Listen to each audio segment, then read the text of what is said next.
Less than 24 hours, Georgians will be under a shelter-in-place order. McDonald, though, said he did not know the man was handcuffed and was trying to use his foot to pin him to the ground so he could be handcuffed. If your friends, neighbors, or local organizations are not complying, report them to us.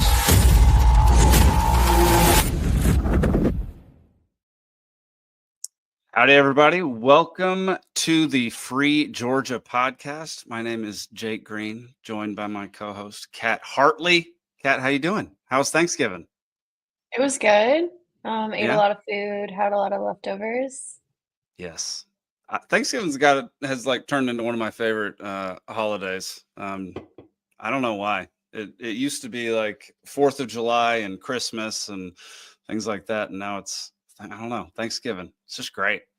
Lots of football and lots of food, I guess. That's probably why I like it so much. Oh, the football, yeah. Yeah. Well, yeah. Let's see. This is episode, I don't know, like 96 or 97. We're coming up on 100, which is pretty wild. And you're going to be taking over soon. I'll just be in the background producing these rather than on screen. How you feeling about that at this point? I'm excited. Very Nice. excited. Good. Well, yeah, everybody out there, if you have any questions about the Libertarian Party of Georgia or libertarianism in general, go on over to LPGeorgia.com. You can also go to LP.org if you want to learn more about the National Party and find your state affiliate. You can go to that website. Today we have a guest that we've had on recently. Brian Allen is going to be coming on to talk about ballot access, legislative agenda, and a few other things. So without further ado, let's bring Brian on because he's backstage right now. What up, Brian? Hey, how's it going? Good, man. How are you doing? I can't complain. Well, I mean, I could complain, but no one would care. Perfect. Dude, it was so good seeing you again. I was at the Great Create and you were there, and it was awesome getting to hang out with everybody again after not being around for like 7 months or so. Yeah, it was a big success. We always our word going into it that everything will fall apart and be a disaster, but it always turns out well. Yeah. It was a great event. I had a great time. We talked about it, we did a show from the Great Create. Got to interview a couple folks. The footage didn't turn out well, but the audio was fine. Yeah, there wasn't good internet at that place, which seems to happen at every single place we have a convention or a Great Create at. The internet's always very mediocre. Yeah, I was using my phone as just like a mobile hotspot for my own stuff. Yeah, that makes more sense. Well, Brian, you were on pretty recently. So what updates do you have for us as regarding whatever we talked about last time?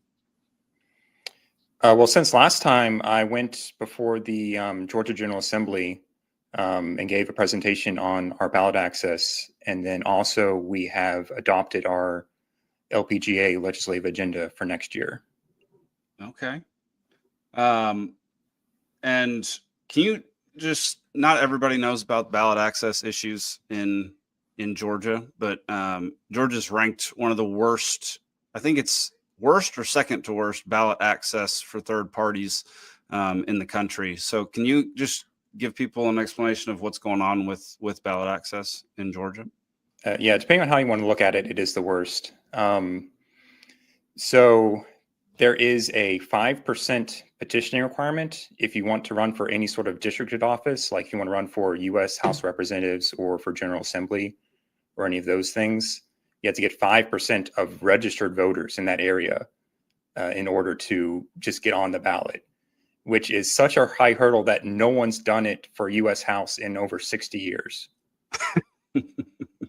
That's insane. I mean, it's crazy. Like only a third of people generally go out and vote anyway. And that's for a presidential election. So trying to get what is that?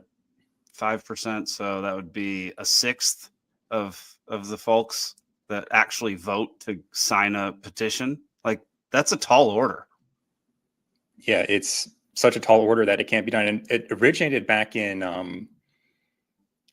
like the early 40s, the Communist Party tried to get onto the ballot, and the Secretary of State at the time just unilaterally kicked them off. But then after that, they came up with this ballot access requirement just to keep them off.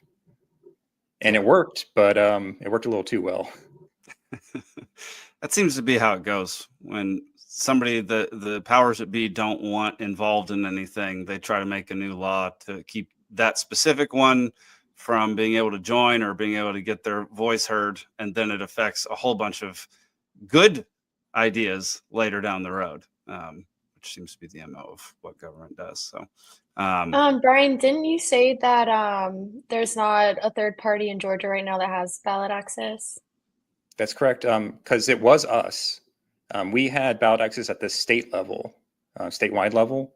But then after last year, since the PSC races were canceled, the only race we could rely on was the presidential race to maintain our ballot access. And unfortunately, we weren't able to get a high enough vote total in that to be able to maintain it. Because for statewide races, if you get 1% of registered voters to vote for you, then you can stay on. So that's how we've been doing it since we got on a long time ago. Yeah. Yeah. And these are antiquated things. Like, you should be able to get on the ballot no matter what.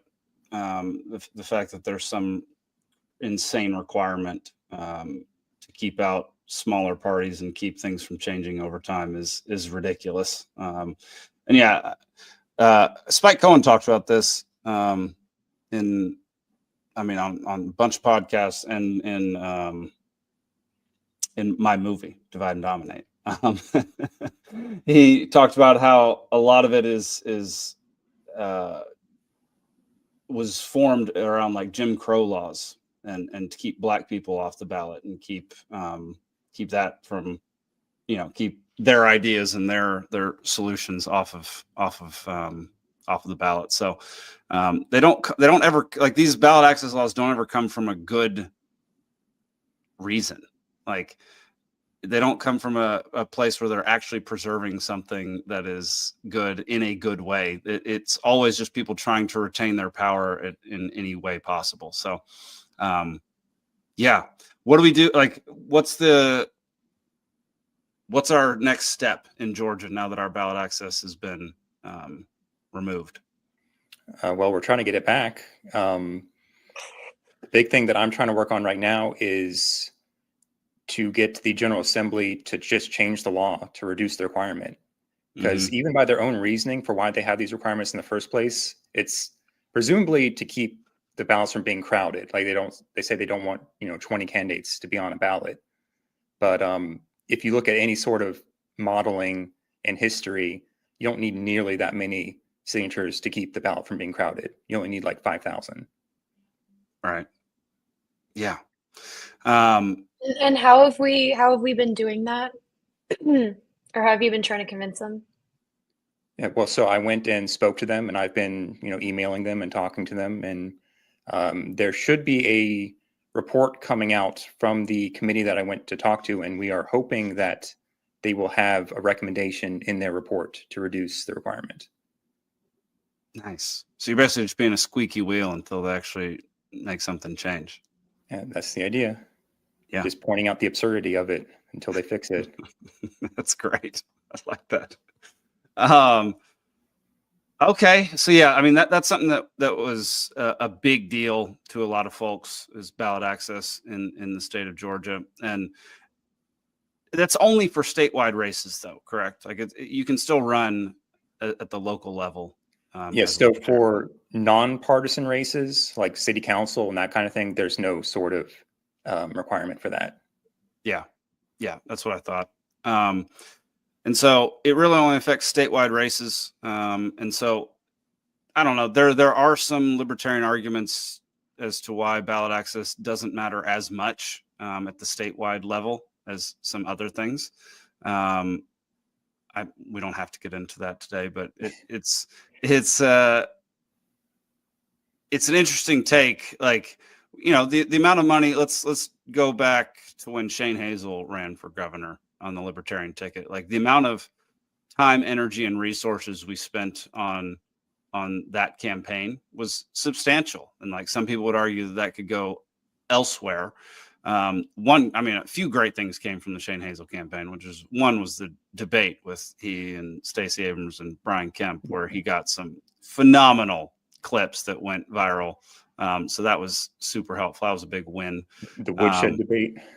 Yeah. Yes. But yeah, I don't know. Do you have any thoughts, just superficial thoughts on whether or not Libertarian Party should be spending time and resources on statewide campaigns like that? I mean, the earned media is definitely something that's valuable. Like you were saying, if you're not running, then you can't get into the debates. You don't get any sort of media coverage. Yeah. And, we don't have a whole lot of money and resources to be advertising traditionally. Like we can't buy Super Bowl ads or anything like that. So campaigns are a good way to get visibility like that. Yeah. Yeah. And that's a great argument in favor of it. So yeah, it makes sense. Yeah, Kat, you got any more questions about ballot access stuff? I just can't wait to see what their recommendation will be. Yeah. When are we going to hear from them again? It should be any day now. The session starts next month. So the reports for some other committees have already come out. So it should be any time. Hopefully they don't wimp out. Some of these committees at the end will just adopt a report with no recommendations, like, oh, this is what we did. Yeah. But then no sort of conclusions to draw from it. Yeah. Perfect. Seems very efficient.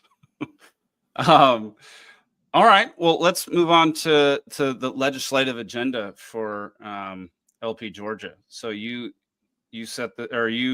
compiled this dadgum slideshow, I guess that's what it is. And so what is on the legislative agenda for the party in 2026? So it's similar to last year, if you remember. So we're going to be focusing on privacy, legal tender, defend the guard, parental freedom, election reform. And then the change that we made for this year was we swapped out certificate of need for reducing taxes, because that's going to be a big issue in the upcoming session. Okay. Interesting. And so how are these, just so for folks who don't know, how are these goals adopted by the party? So we do it with the Public Policy Committee. We write them up and then we have a vote. And if the vote passes, then it's adopted. Very simple. So tell us a little about the privacy portion of this, because that's something I'm super interested in. Yeah. So last session, there were competing bills coming up to eliminate the school zone automated traffic cameras, which have a lot of problems if you care about privacy. And they got stalled at the very end because the Senate decided to go home early.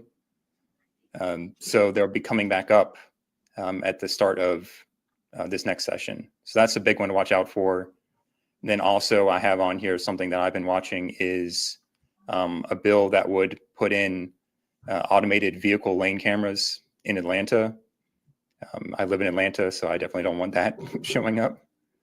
Automated vehicle lane cameras? Yeah, so it's for you know how they have those bus only lanes? So they want to mount cameras on the buses to then be able to track the license plates of anyone in the lane that's not supposed to be there. Oh boy. There's going to be some major problems with that one. Okay.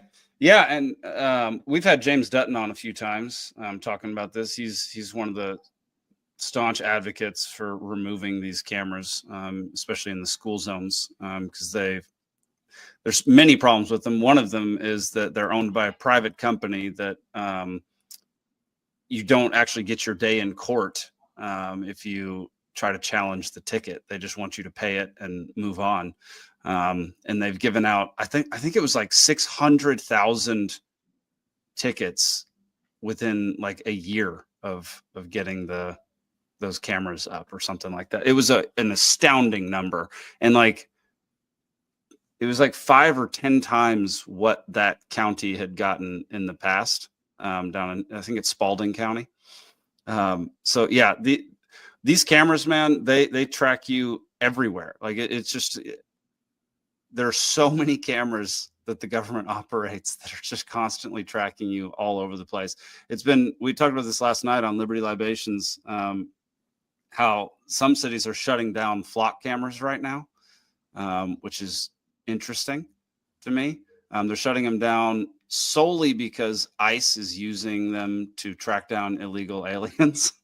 And so it's this weird situation now where Republicans are now in favor of getting the flock cameras back up, and Democrats are now in favor of shutting the flock cameras down, which is like a complete role reversal from what happened from like the time when they were going up. I'm hoping that people will actually start looking at what these flock cameras actually do, and kind of considering they're being used to track down illegal aliens. Like I feel like people could possibly come to the conclusion that they could be used against them in the future, but I might be giving people too much credit for that. I don't know.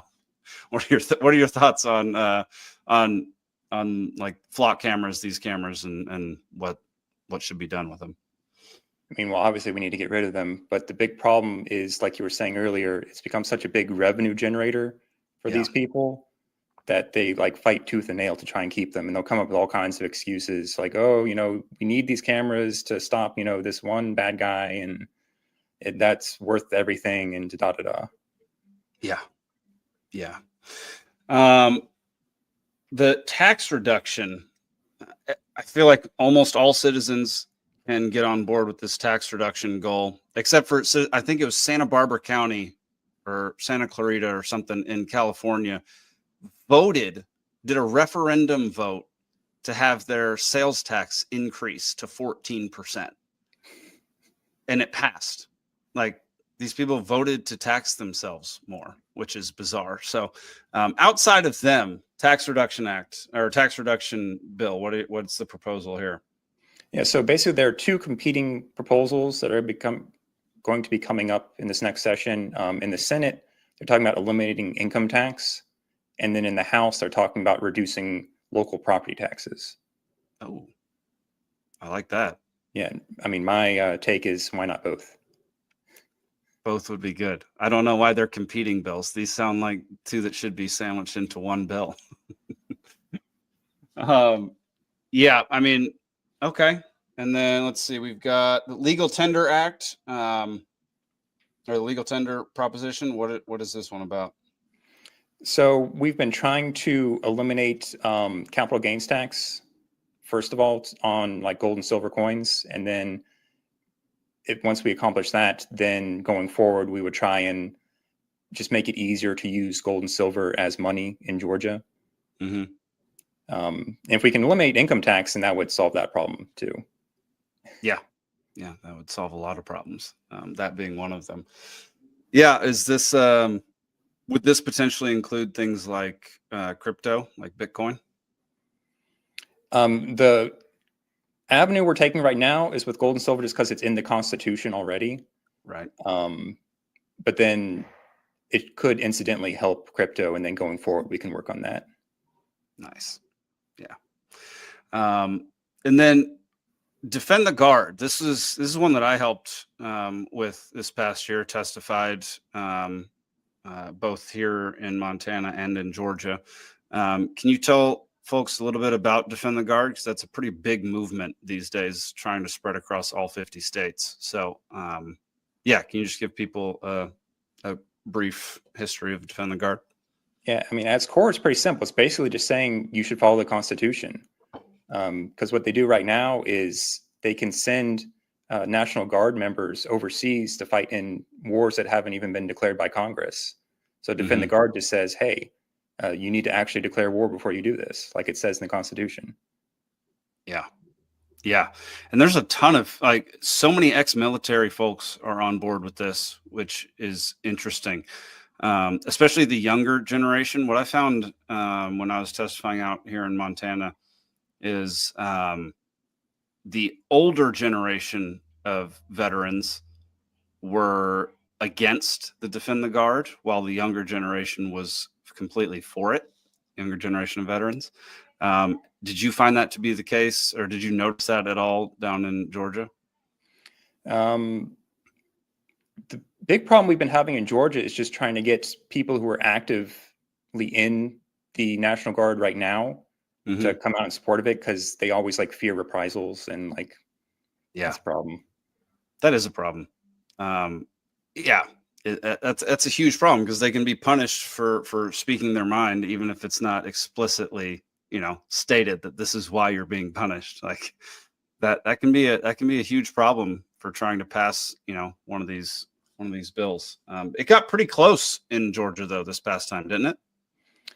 Well, it made it through committee again. Originally, it was set to go before a more important committee, but there were concerns it wouldn't pass, so we got it switched over to committee where we knew it would pass. The lieutenant governor basically said that he would be okay with it getting a vote this year, but it just didn't get through rules after that, because the big issue we've had in Georgia also is that the governor is opposed to it.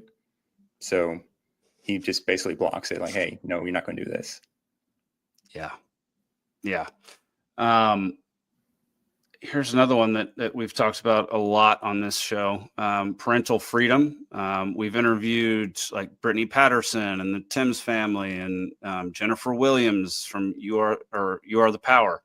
And they all highly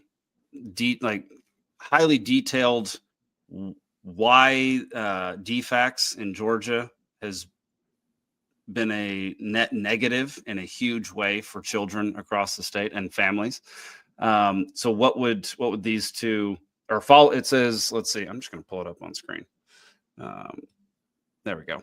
It's following the passage of SB 259 and SB 110 in the 2025 session, LPGA will continue to support legislation protecting parents against government abuses and push to give them additional freedom in choosing which education is best for their children without government imposition.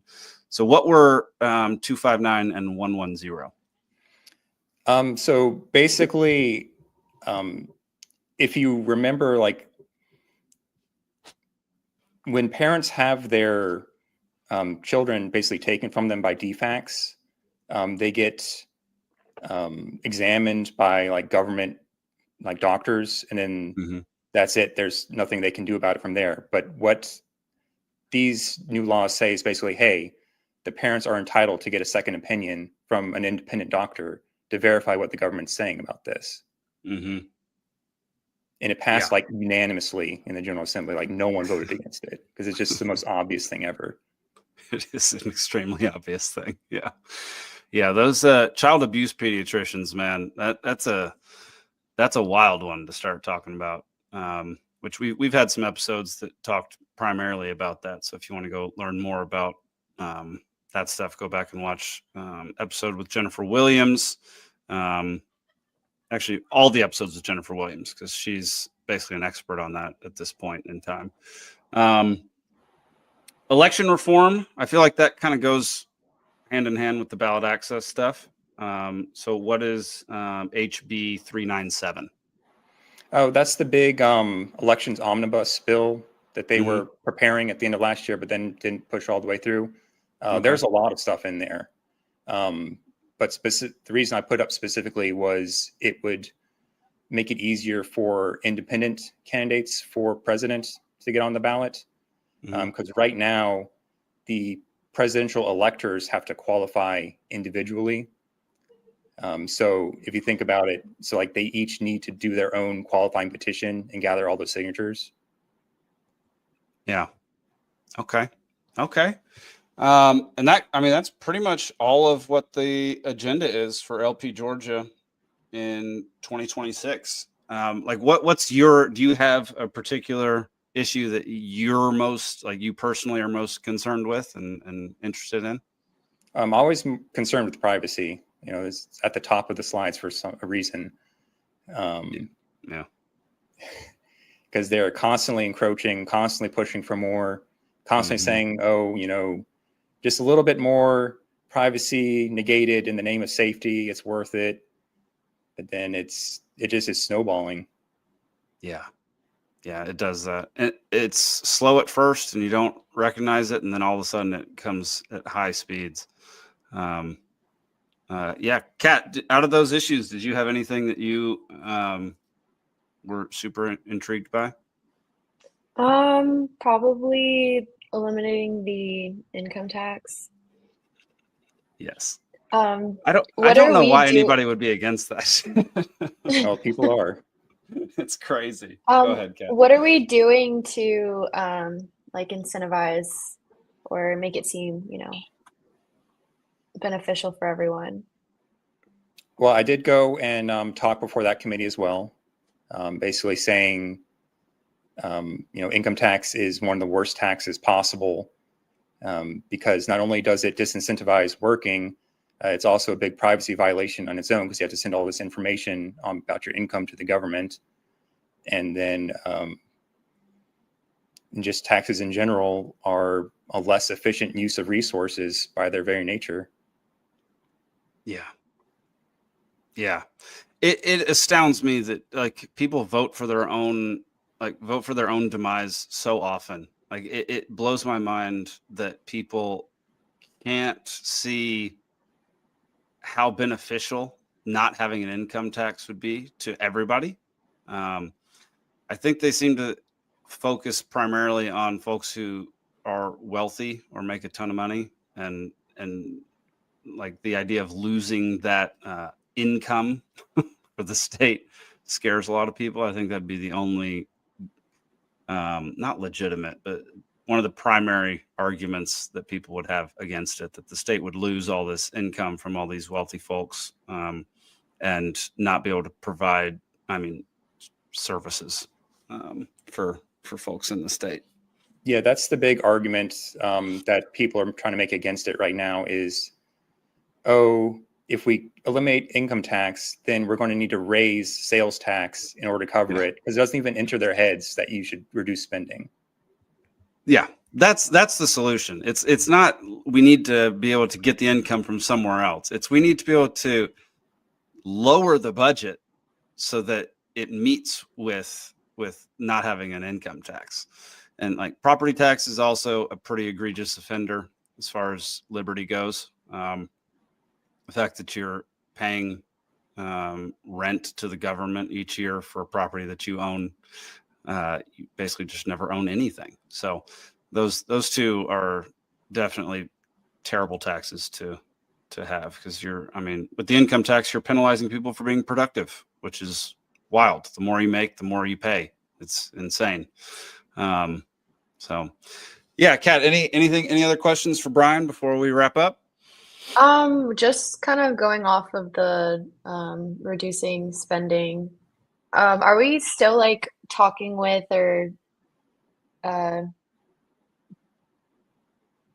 with like Doge Georgia? I haven't heard from them in a while. Yeah, that's I what don't I know was what's going on with them. Okay. Because I mean, they're probably, one of the biggest, forces towards like reducing spending. Yeah. I feel like the Doge movement slowed down dramatically once Elon and Trump had their little spat. I feel like it stopped being so prevalent on social media and like just in everyday discussion. Because I think Elon is the guy who made it popular and made people talk about it, even if they, Elon makes everybody talk about things, even if they hate it and hate him. So I don't know. There's something about Doge that once Elon was gone, I feel like it's not going to be sustainable without his support. And maybe he's still supporting it behind the scenes. I don't know. He kind of implied that on Rogan a few weeks ago, that he was still like helping, but not heavily involved. So I don't know. And like Doge Georgia, I feel like is its own independent thing anyway. So I'm sure that like Doge Georgia is not in communication directly with Elon Musk. So I'm not sure that would have a full impact on Doge Georgia. Yeah, I don't think, but it definitely he was like the image of it for sure. Yeah, it was an independent entity of its own, and they were trying to set up like county level doges. So you have like Fulton Doge and Gwinnett Doge and those kinds of things. Yeah, which huge fan of that idea. I would like for it to work. It needs to be done. I don't know. I feel like the best strategy would be to find a county that is more amenable to it and really go after it there, and then build from that point on, rather than trying to spread out across the entire state all at once. But I guess that's a strategy thing that I'm not involved in. So Yeah, would we as a party be able to do something like that? Do something like what? What Doge is doing? I mean, at the local level, we do try and push for cutting budgets. Yeah. Like every year when the Fulton County budget comes out, I always talk to these people and say, hey, this is ridiculous. You need to cut the spending, because I know what's going to happen, because next year when it comes time for the millage rate, they're going to suggest raising the millage rate. Then I'm going to have to come out again and say, no, you can't do that. Yes. Oh man. Well, Brian, what does LP Georgia got going on in the next couple months? Well, the big thing we've got coming up is our convention in January. There we go. So encourage everyone to come out for that, and you get an event package if you want. I'll be in the VIP room if you want to come hang out with me in the VIP room. It's probably worth the price right there. What's VIP, in the VIP? Yeah, what's in the VIP room? We'll have drinks and like speakers. We'll be hanging out there, and nice. Heck yeah. I wish I was going to be in town for this. Sadly, I will be building my house in Montana still, so I doubt I will be able to make it to this. But man, y'all definitely upgraded your website and the location and everything. Looks great, man. Like y'all are doing a great job. it's thanks I'd to be excited. Tim Crosby.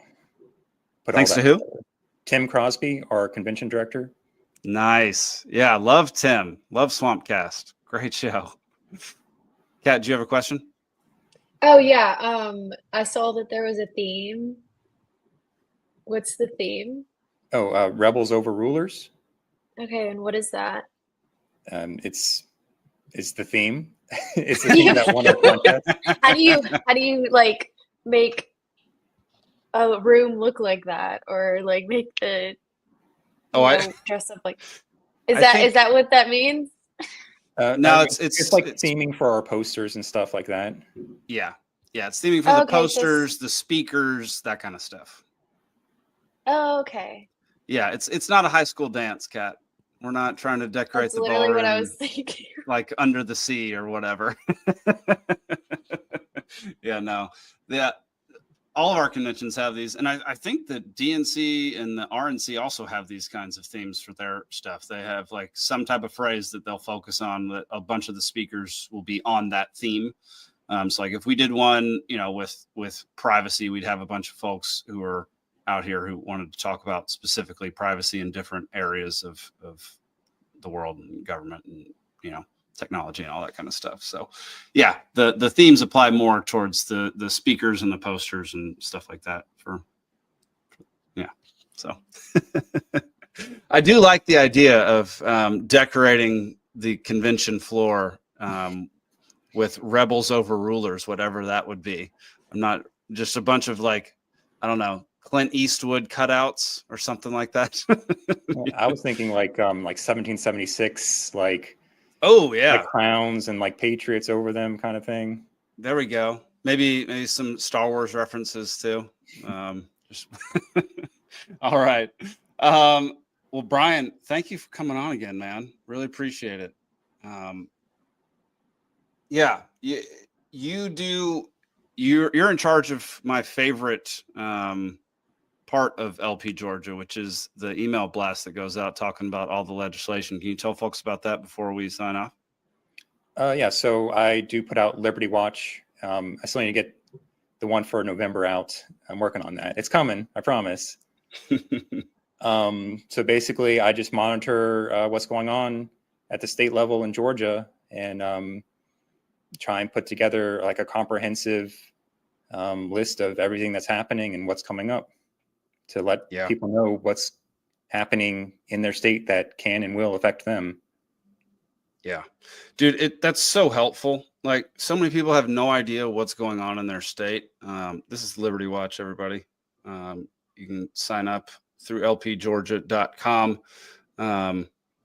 And it's insanely informative. It's by far one of my favorite products that LP Georgia has ever come out with, because it consolidates a ton of information that is super difficult to find and would take a lot of time to research and understand, and boils it down into an email, which is incredibly helpful for folks. And so, yeah, if you're not on the email list, highly recommend signing up for that.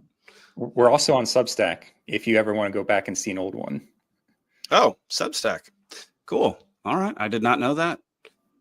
All right. Kat, you got anything else to say before we sign off?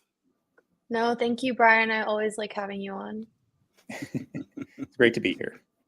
Heck yeah. All right, y'all. Go to lpgeorgia.com, sign up for convention. The convention website is lpgeorgiaconvention.com. Show up in January. It's January 16th through the 18th for folks who are just listening and didn't see it on the screen.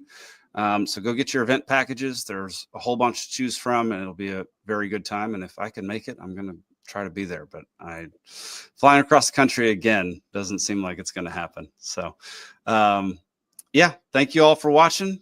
Kat, Brian, thank y'all. We'll see y'all later.